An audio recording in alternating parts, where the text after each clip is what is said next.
يا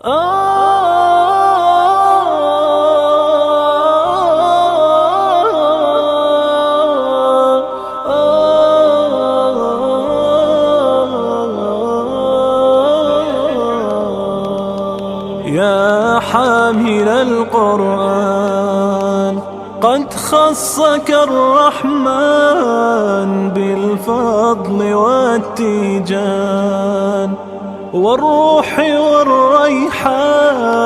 يا حامل القرآن قد خصك الرحمن بالفضل والتيجان والروح والريحان. يا دائم الترتيل للذكر والتنزيل بشراك يوم رحيل ستفوز بالغفران. يا قارئ الآيات في الجمع والخلوات تزهو بك السماوات وتنتشي الأكوان. يا حامل القرآن يا حامل القرآن يا حامل القرآن.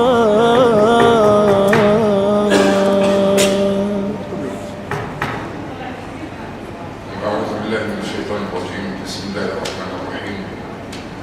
إن الحمد لله نحمده ونستعينه ونستغفره ونؤمن به ونتوكل عليه. لا إله إلا الله وحده نصر عبده أعز جنده هزم الأحزاب وحده. وأصلي وأسلم على من علمنا الخير كله محمد بن عبد الله وعلى آله وأصحابه والتابعين له بإحسان إلى يوم نلقاه. ثم أما بعد، ابتداء أرحب بالحضور أشبالا وزهور في بيت من بيوت الله، بيوت الله التي قال الله سبحانه وتعالى فيها: في بيوت أذن الله أن ترفع ويذكر فيها اسمه يسبح له فيها بالغدو والآصال رجال لا تلهيهم تجارة ولا بيع عن ذكر الله وإقام الصلاة وإيتاء الزكاة. ابتداء مع كتاب الله الذي من أجله نحن هنا. قراءة للتلميذ أحمد نائل، فليتفضل.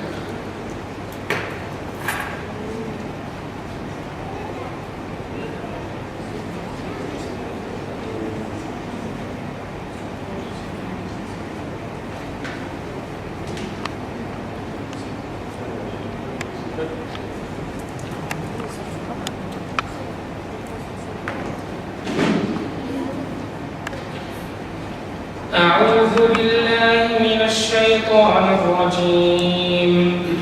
بسم الله الرحمن الرحيم. يا أيها الذين آمنوا كتب عليكم الصيام كما كتب على الذين من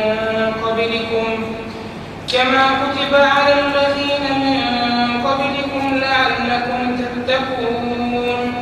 أياما معدودات، فمن كان منكم مريضا أو على سفر فعدة من أيام أخر.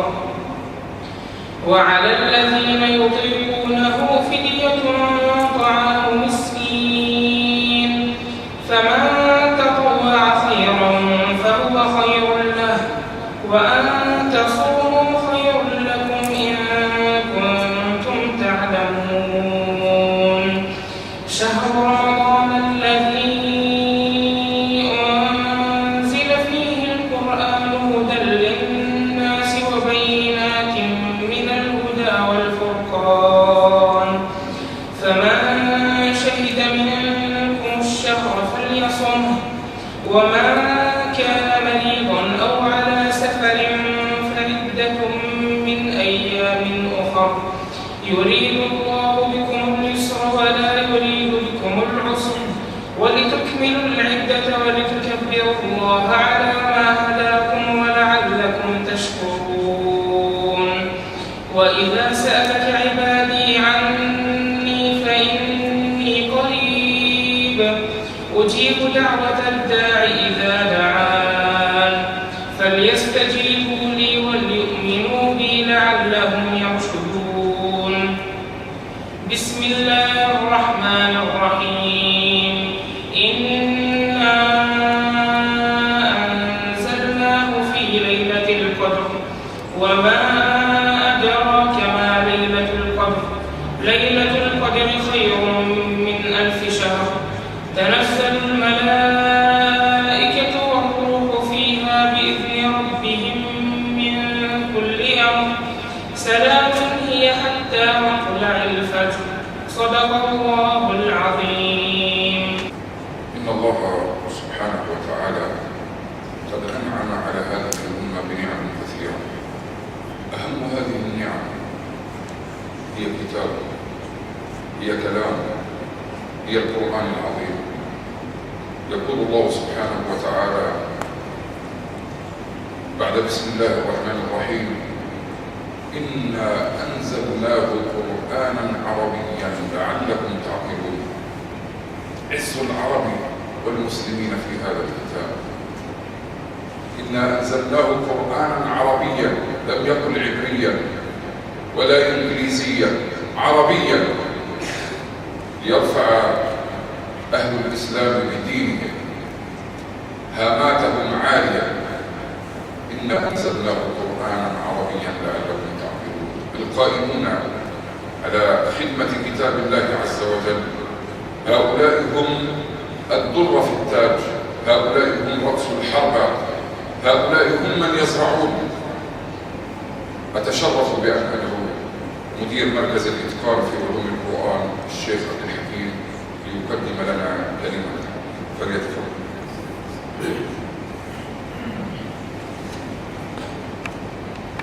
بسم الله الرحمن الرحيم. ونصلي ونسلم ونبارك على سيدنا محمد صلى الله عليه وعلى آله وأصحابه أجمعين. بداية نحييكم بتحية طيبة مباركة، بتحية الإسلام. السلام عليكم ورحمة الله وبركاته. ونحن نجتمع في هذا البيت من بيوت الله تعالى، والتي أذن الله تعالى أن ترفع ويذكر فيها اسمه، وقد أحيينا فيها هذا البرنامج أو البرنامج العظيم، إحياء مشروع القرآن الكريم. سعونا بإذن الله تعالى لإحيائه مرتلا مجودا محفوظا.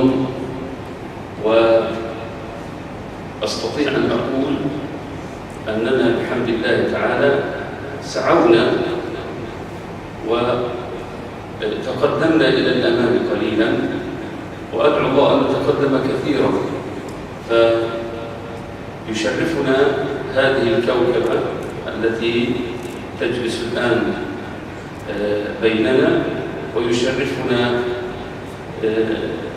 كوكبة السادة أهل الاختصاص، أهل الفضل، الأساتذة والمعلمات، الأساتذة الكرام والمعلمات الفاضلات الكريمات إن شاء الله.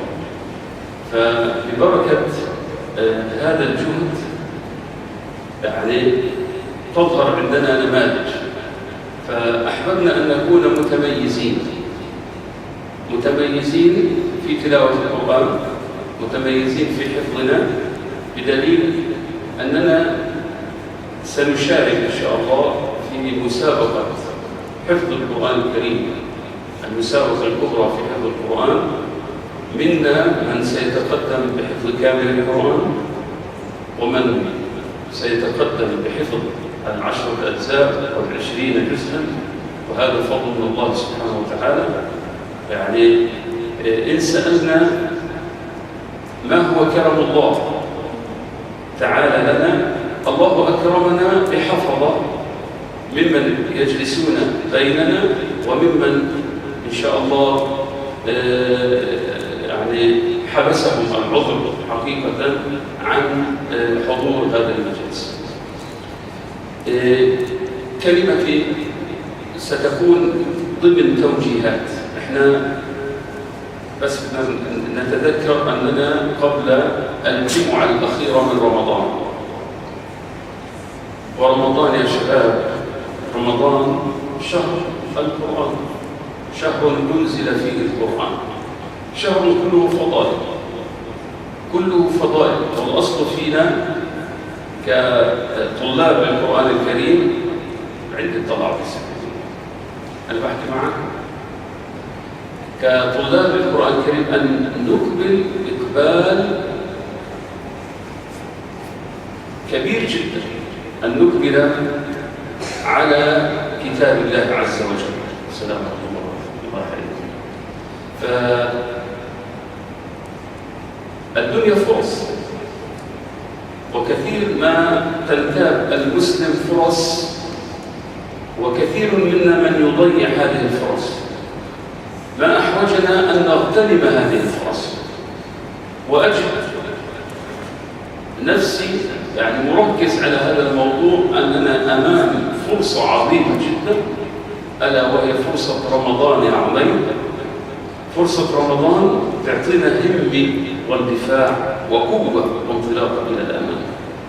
هذا إذا إحنا آمنا برمضان بأنه شهر القرآن، شهر الصيام، شهر الطاعة، شهر الإقبال والإنابة على الله تعالى. وهذه حقيقة أخواننا، حقيقة أن رمضان عظيم، عظيم كله خير. كفي تلاوتك للقرآن لما أنت تتلو القرآن الكريم بتقول ألف لام ميم. من حيث الأجر الآن أنا ما بدي أتحدث من حيث الحفظ، من حيث الأجر أجره عظيم. كل حرف ب10 حسنات، هذا في غير رمضان. كيف برمضان والله يضاعف لمن يشاء؟ الحسنة ب10 أمثالها إلى 70 إلى 100 ضعف، الله أعلم.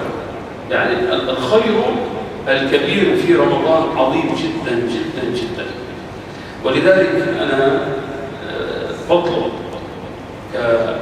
يعني بداية أخ موجه أب حريص على أبنائه أن ينهلوا من القرآن الكريم وأن يأخذوا، يعني قالوا عضوا عليه بالنواجذ، القرآن من جاء، القرآن جنتنا، وأنتم أهل القرآن، أنتم من خصكم صلى الله عليه وسلم بقوله إن لله أهلين من الناس. قالوا يعني من هم يا رسول الله؟ قال أهل القرآن هم أهل الله وخاصته. هذا شرف أن نكون من أهل القرآن، فتصور أننا نحيا معشر القرآن. هذا يعني مهم جدا. وأنا فخور حقيقة بإخواني الأساتذة وأخواتي يعني المعلمات، وفخور بكم أيضا لجدكم واجتهادكم. ويعني قالوا دائما الطاعة بقدر الاستطاعة، والإيمان يزيد وينقص. بعض الأحيان يبقى عندكم همة عالية، وهذا فضل الله سبحانه وتعالى. بعض الأحيان الهمة تكون أقل، لكن نحتاج دائما إلى همة عالية. أبنائنا، إحنا اليوم في آخر لقاء يعني ختامي لهذه السنة، للسنة اللي عشنا وإياكم بها سنة كاملة. نختتم هذا اللقاء، وحبينا في ختمتنا لهذا اللقاء أن نكرمكم ونعيش احنا وإياكم ونعطيكم أمل وفاء إلى قدام، إلى الأمام. يعني في عندنا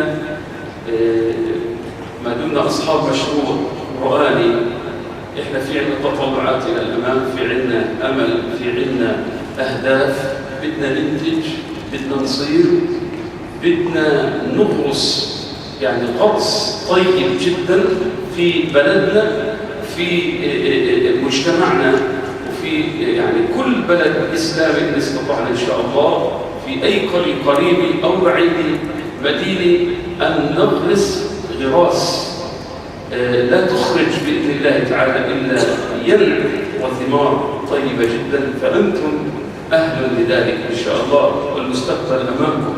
ما تقولوا إحنا صغار، أنتم يعني منكم من أصبح كبيرا اليوم، صار ثانوي في إعدادي، وهذا معناها سلسلة مستمرة. على كل حال حتى لو أطيل برنامجنا إحنا الأصل أن يكون مختصرا. حابب أعلمكم شغله ضروري جدا. في عندنا سنة دراسية جديدة التي تختلف عما كنا فيه من حيث الجدية، من حيث الهمة، من حيث الترتيب والتخطيط والتنظيم والإدارة. في عندنا تغييرات كثيرة جدا، لابد أن يعني الواحد أن يحاسب نفسه وأن ينظر. بعض الأحيان يقول ليش إحنا هيك بدنا أكثر؟ فلجميع الطلاب مهم جدا تعرفوا صح. اليوم يوم ختامي، إحنا 1/9 جايين كيوم لقاء تعارفي. أول لقاء بدنا نوزع عليكم بالضبط كمجموعات. 2 ضروري تعلموا الأهل. وإحنا رايحين لم تعلموا رايحين نعلم الأهل. إحنا نازلين بيان هذا الأسبوع إن شاء الله في إحياء دورات، مش دورة ودورتين، دورات في علم التجويد وتحفيظ القرآن الكريم، وفي الدورات ما تسمى بدورات استكمال إجازة القرآن الكريم. وهذا فضل الله سبحانه وتعالى علينا، موجود بين يدينا يعني مش بعيد عنا. فعندنا استمارة التسجيل. هذه الاستمارة مهمة جدا، ما بنعطيكم إياها، أما كل أب منكم ضروري جدا يجي على هذه الورقة يعني بعد إنزال البيان. احنا بننزل بيان الأسبوع القادم يوم الجمعة، فبعد البيان إن شاء الله بدكم تنهالوا، بدكم تسجلوا أسماءكم بتسجيل رسمي، لأنه بدنا نتعامل معاكم برضو رسميا. بدناش نتعاطف مع بعض يعني بعبارة ثانية للدبكة جدي. لما بداجي على مركز الإتقان دبكة جدي، إذا بديش دبكة جدي إحنا تعاملنا بديك كمان مختلف كليا. ممكن تبقى ضيف شرف بس عندنا، أما تبقاش جزء يعني أو لبني من لبنات هذا المركز. كطالب ينشد أن يحفظ القرآن، إذا جاي ضيف شرف بدك تلعب. إحنا ما فيش عندنا، في عندنا العلم، في عندنا تلويح عن النفس، لكن في أولويات اللي لابد أن نتطلع إليها. على كل حال إحنا نحييكم، نحيي إخواننا إن شاء الله، ونستكمل برنامجنا بإذن الله تعالى. وربنا يوفقنا وإياكم، وأهلا وسهلا بالجميع. والسلام عليكم ورحمة الله وبركاته. إن النبي صلى الله عليه وسلم ابتدأ بالوحي وهو في غار حراء. جاءه جبريل وحيدا في ظلمة الليل، وكما جاء في الحديث أنه قال له اقرأ. قال ما أقرأ؟ لست بقارئ. فضمه ضمة ثم قال له اقرأ، فقال لست بقارئ. ثم ضمه ضمة يقول النبي عليه الصلاة والسلام حتى ظننت أنه الموت. ثم قال لي اقرأ، فقلت ما أقرأ فرقا من الوحي. فقال اقرأ باسم ربك الذي خلق الإنسان من علق. اقرأ وربك الأكرم الذي علم بالقلم علم الإنسان ما لم يعلم. محمد عليه الصلاة والسلام الذي قال له رب العالمين إنا سنلقي عليك قولا ثقيلا هو القرآن. محمد عليه الصلاة والسلام الذي كان آخر كلامه، آخر آية نزلت وهو واقف على جبل الرحمة على الصخرات يوم الحج الأكبر، يقول للناس اليوم أكملت لكم دينكم وأتممت عليكم نعمتي ورضيت لكم الإسلام دينا. محمد صلى الله عليه وسلم. عندما نقرأ القرآن لا ننسى على من أنزل. يقول أحمد شوقي: وقفت بباب أمير الأنبياء ومن يمسك بمفتاح باب الله يغتنم. محمد صفوة الباري ورحمته وبغية الله من خلق ومن نسم. الفقرة التالية هي مصداق قول النبي صلى الله عليه وسلم كما جاء في الحديث: لا حسد إلا في اثنتين: رجل آتاه الله مالا فهو ينفق منه في سبيل الله، ورجل آتاه الله القرآن فهو يقوم به آناء الليل وأطراف النهار. مع الحافظ الصغير لكتاب الله مسلم عبد الحكيم وتد، فليتفضل. أعوذ بالله من الشيطان الرجيم. بسم الله الرحمن الرحيم. يا أيها الذين آمنوا ما لكم إذا قيل لكم انفروا في سبيل الله اثاقلتم إلى الأرض أرضيتم بالحياة الدنيا من الآخرة فما متاع الحياة الدنيا من الآخرة إلا قليل. فما متاع الحياة الدنيا في الآخرة إلا قليل. إلا تنفروا يعذبكم عذابا أليما ويستبدل قوما غيركم ولا تضروه شيئا والله على كل شيء قدير. إلا تنصروه فقد نصره الله إذ أخرجه الذين كفروا ثاني اثنين إذ هما في الغار إذ يقول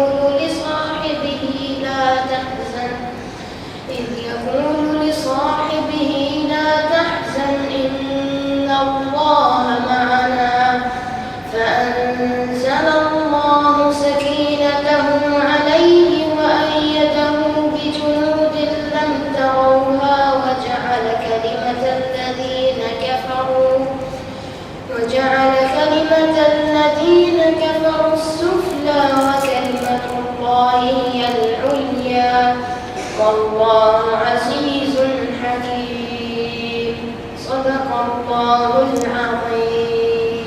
فقرة شعرية تقدمها الأخت هدى جهاد القاعدة في عنوان في القدس.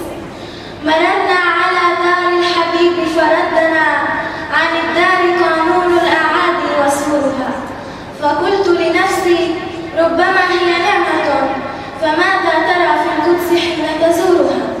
ترى كل ما لا تستطيع احتماله إذا ما بدت بجانب الدرب دورها، وما كل نفس حين تلقى حبيبها تسر ولا كل الغياب يجيرها، فإن سرها قبل الفراق لقاؤه فليس بمأمون عليها سرورها.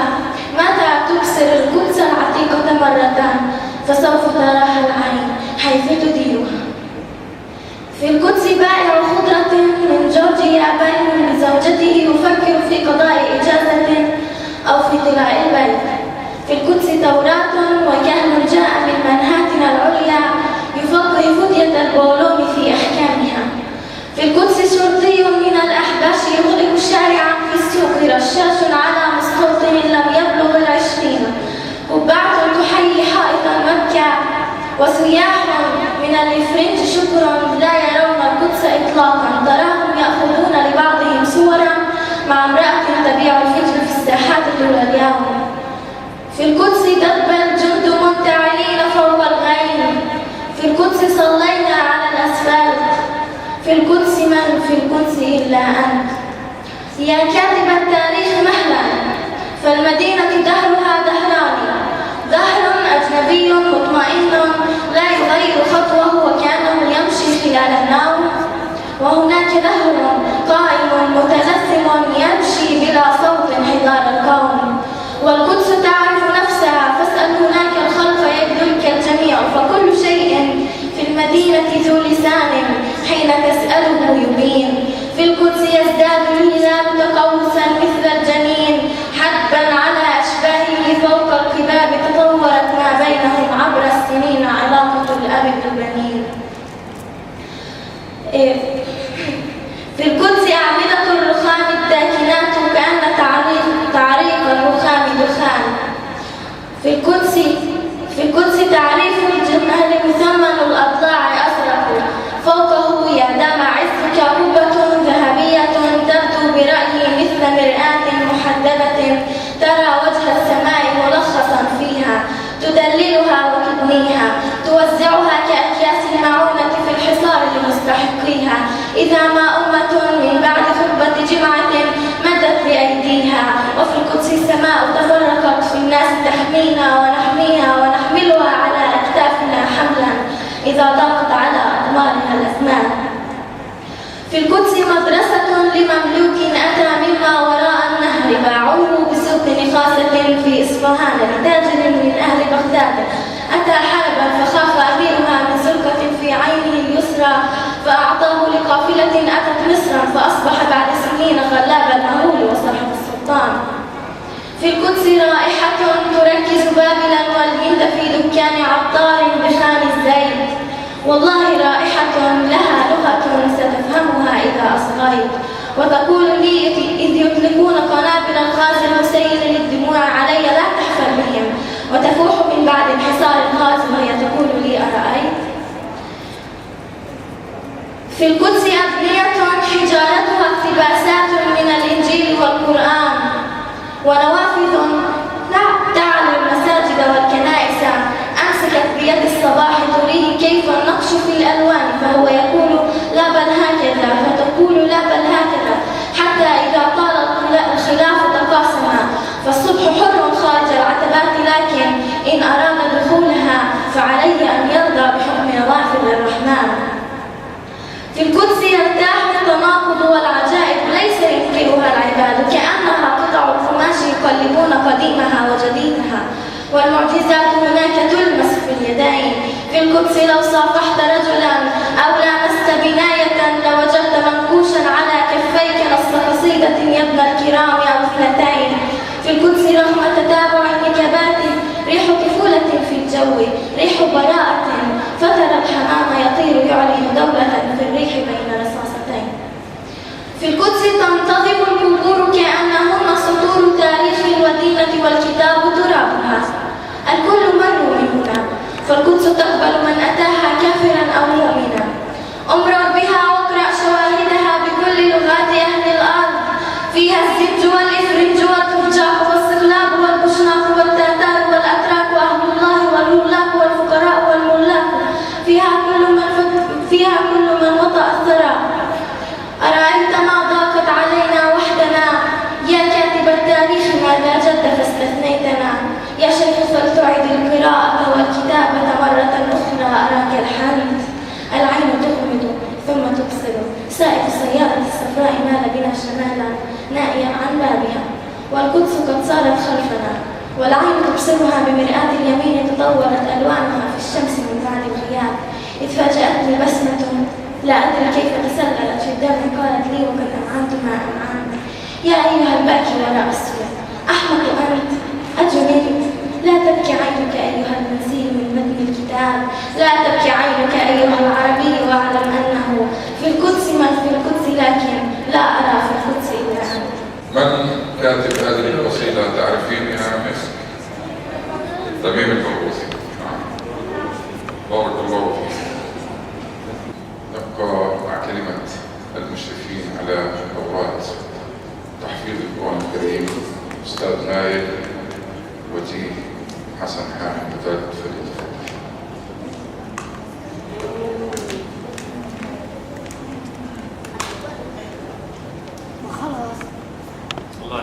السلام عليكم.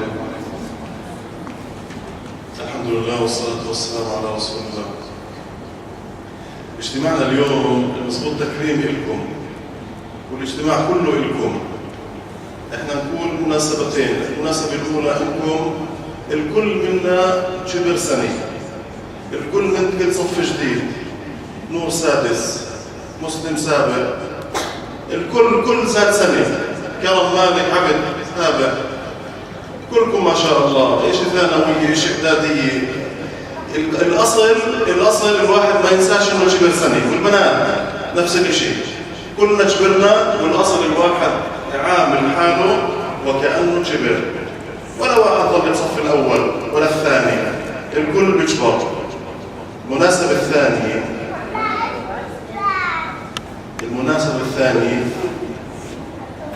إنه إحنا على أعتاب رمضان قدامنا قرب. رمضان مثل ما بنعرف كلنا هو شهر القرآن، رمضان شهر القرآن. ومين أولى الناس برمضان؟ أهل القرآن. ومين أهل القرآن؟ إحنا وإنتم كلنا أهل القرآن، وخاصة كل واحد بيحفظ قرآن وأولى الناس برمضان. شو دوره إذا في رمضان؟ شو دورنا في رمضان نعمل؟ كل واحد دوره يراجع اللي حفظه على الأقل، ويقرأ قرآن ويحفظ جديد، أشياء جديدة. بالنسبة لرمضان الأصل الواحد منا يعتبر حاله في امتحان. الامتحان شو بنعمل في امتحانات المدرسة؟ احنا بنفوت على الصف، بناخذ الورقة وبنبدأ نحل، بنسلمها في آخر الدرس، آخر الامتحان. وبعد فترة شو بنعمل؟ ناخذ العلامة أو ناخذ الامتحان. في رمضان نعتبر حالنا من أول يوم في امتحان شهر كامل بيبدأ من أول يوم بنسحب فيه وبنفوت. الأصل كل عمل نكون فيه نعتبر حالنا في امتحان، نسأل حالنا صح ولا غلط. اليوم صمت، هاي تسجل علامة كاملة. أنا عارف صليت في المسجد جماعة، تسجل عليه إلنا. تصدقت، تسجل إلنا. عدة أعمال كلها ثواب. الأصل نكون فيها خلال هذا الشهر الكريم. شهر كامل إحنا في امتحان، ورقة كل واحد كل يوم. الأصل يكون بأعمال كلها خير، مشان لما نكون بتسليم الأوراق هاي في آخر الشهر نعرف، كل واحد منا يعرف إنه نجح في الامتحان هذا. شهر رمضان مطلوب منا كثير أشياء، بالإضافة لحفظ القرآن وقراءة القرآن ومراجعة اللي حفظناه. مطلوب منا يكون سلوكنا حسن خلال أيام رمضان، ليالي رمضان. مطلوب منا الكل صلوات الجماعة ما نفارقها في المساجد، صلوات التراويح. نحاول نعود أنفسنا على الإنفاق في سبيل الله. يعني واحد معاه مثلا شيكلين، أحاول شيكل منهن يتبرع فيه لفقير، لمسجد. يعني أحمد الخالد معي شيكلين، برضه شيكل للشيخ الحكيم بكل هذا للجامع مثلا صدقة. تخيل ما أروحها، عود حالك. الصائم له دعوة مستجابة. حاول الواحد يدعو لنفسه ولأهله ولغيره. الكل يستغل هاي الشهر الكريم. هذا شهر كله جوائز وخيرات. للصائم فرحتان: فرحة حين فطره، لما بيفطر الواحد بجيد مضبوط، يبقى يستنى بالأذان ما نصدق هو يأذن مشان يفطر بنبسط. وفرحة حين لقاء ربه، وقت القيامة، يوم القيامة حين يكون نحاسب، واحد يكون فرحان لأنه لاقى ربه. ما ننساش من دعائنا أو قبل دعائنا القدس. ذكرت الأخت بنت أخونا جهاد، ذكرت القدس. الواحد منا الأصل كل واحد منا يجرب يروح على القدس في رمضان، يفطر في رمضان في القدس، في الأقصى، مش شرط المطعم، يأخذ أكلاته معاه، أو يشرح موسى فلافل من هناك ويجرب يروح على القدس ويفطر هناك ويصلي في الأقصى، لأنه ثواب عظيم عند الله. ما ننساش أخيرا إنه في إلنا أخوة في مناطق أخرى مثل سوريا مثلا، اللي بيلقوش يأكلوا، بيلقوش يتسحروا، بالكوش نقول أب أو أم يحضر لهم أكل لأنه أبوه مات أو أمه ماتت. الأصل الواحد منا ما ينساهم في الدعاء ويتبرع لهم قدر الإمكان. أخيرا تذكركم بس بشيء مهم، إنه إحنا أهل القرآن، والأصل ما ننسى هذا الفضل. أهل القرآن الأصل يكونوا بهاي الأهلية، حفظ القرآن وقراءة القرآن ودراسة القرآن. وبارك الله فيكم وحياكم الله. عودة إلى الشيخ الفقراء والقراءة أخت نور عبد القادر أسعد فلسفة. التشريفات أخرى شوي إن شاء الله، ونخلص الفقرات بعدها نعمل لكم وجبة التشريفات، وبعدها إن شاء الله التكريم. بطاقة هوية لمحمود درويش. سجل: أنا عربي ورقم بطاقتي 50,000 وأطفالي 8 وتاسعهم سيأتي بعد صيف. فلترضى. سجل: أنا عربي وأعمل معي فوق الكدح في محجز وأطفالي 8 وأسل لهم رغيف الخبز من الأثواب والدفتر، ولا أتوسل الصدقات من بابك ولا أصغر أمام بلاط أعتابك. فهل ترضى؟ سجل: أنا عربي، أنا اسم بلا لقب، صبور في بلاد كل ما فيها يعيش من ثورة الغضب. جدي كان فلاحا بلا حسب ولا نسب، يعلمني شموخ الشمس قبل قراءة الكتب، وبيتي كوخ ناطور من الأعواد والقصب. فهل ترضى؟ سجل: أنا عربي ولون الشعر فحمي ولون العين بني ومميزاتي على رأسي عقال فوق كوفية وكفي سلطة كالسفن تخمس من يلامسها. وعنواني: أنا من قرية عزلاء منسية شوارعها بلا أسماء وكل رجالها في الحقل والمحجل. سجل: أنا عربي سلبت قلوم أجدادي وأرضا كنت أفلحها أنا وجميع أولادي، ولم تترك لنا ولكل أحفادي سوى هذه الصخرة. فهل ستأخذها حكومتكم كما قيل إذا؟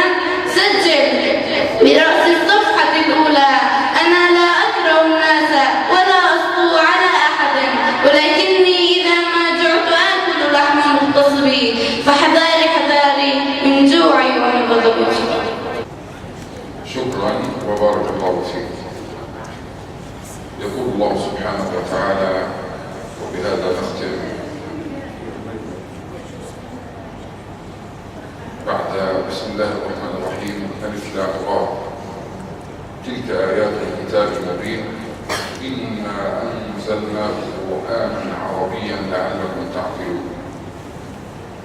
ثم يتبع ذلك بقوله: نحن نقص عليك أحسن القصص بما أوحينا إليك هذا القرآن وإن كنت من قبله لمن الغافلين. مع قراءة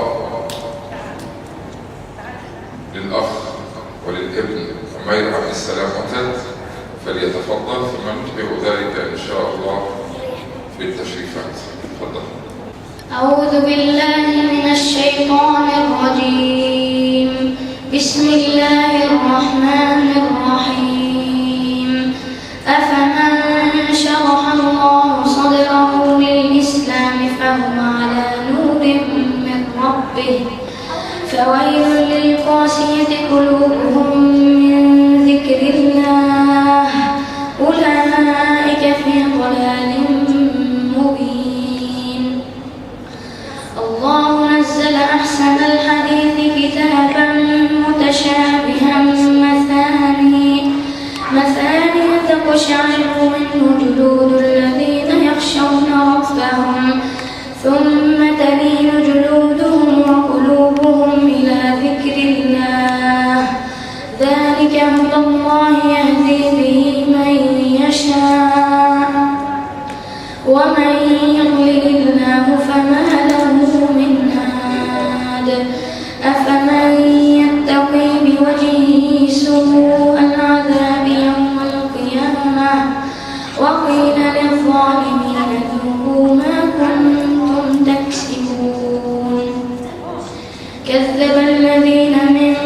قبلهم فأتاهم العذاب من حيث لا يشعرون فأذاقهم الله الخزي في الحياة الدنيا ولعذاب الآخرة أكبر لو كانوا يعلمون ولقد ضربنا للناس في هذا القرآن من كل مثل لعلهم يتذكرون قرآنا عربيا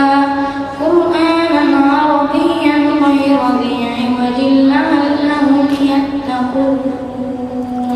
صدق الله العظيم. بارك الله فيك وبارك لوالديك وأمتعنا بك إن شاء الله على هذه القراءة الرائعة.